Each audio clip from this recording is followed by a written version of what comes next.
الرحمن السلام علیکم۔ ورلڈ اردو نیوز کے ساتھ میں ہوں ثنا حسین۔ چلتے ہیں خبر کی جانب۔ خبر شامل کرتے ہیں سیالکوٹ سے۔ عمر اشتیاق کی رپورٹ کے مطابق فرزند سیالکوٹ کنوینر اتحاد گروپ محمد خالد وسیم ایڈوکیٹ نے کہا ہے کہ معذور افراد کی امداد توجہ طلب ہے۔ اسپیشل اور معذور لوگوں کی امداد سے اللہ تعالیٰ کی خوشنودی حاصل کی جا سکتی ہے۔ پاکستان کے اندر مخیر حضرات کو سلیوٹ پیش کرتے ہیں جو ہمیشہ پسے ہوئے طبقات کی امداد میں پیش رہتے ہیں۔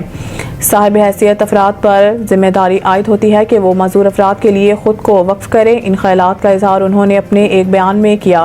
ایڈوکیٹ نے کہا کہ اس وقت پاکستان کے اندر معذور اور نابینا افراد کی بڑی تعداد موجود ہے جن کو امداد اور توجہ کی ضرورت ہے۔ درد دل رکھنے والے افراد ان کی امداد کو یقینی بنا کر اللہ تعالیٰ کے بڑے احکامات کی پیروی کرتے ہیں۔ عام انسان پر اللہ تعالیٰ کا کتنا احسان ہے، اس نے صحت تندرستی سے مالا مال کر رکھا ہے۔ ہمیں عہد کرنا ہوگا کہ خاص موقع پر اسپیشل لوگوں کو خوشیوں میں ضرور شامل رہیں۔ انسانیت کی خدمت سب سے بڑا فریضہ ہے۔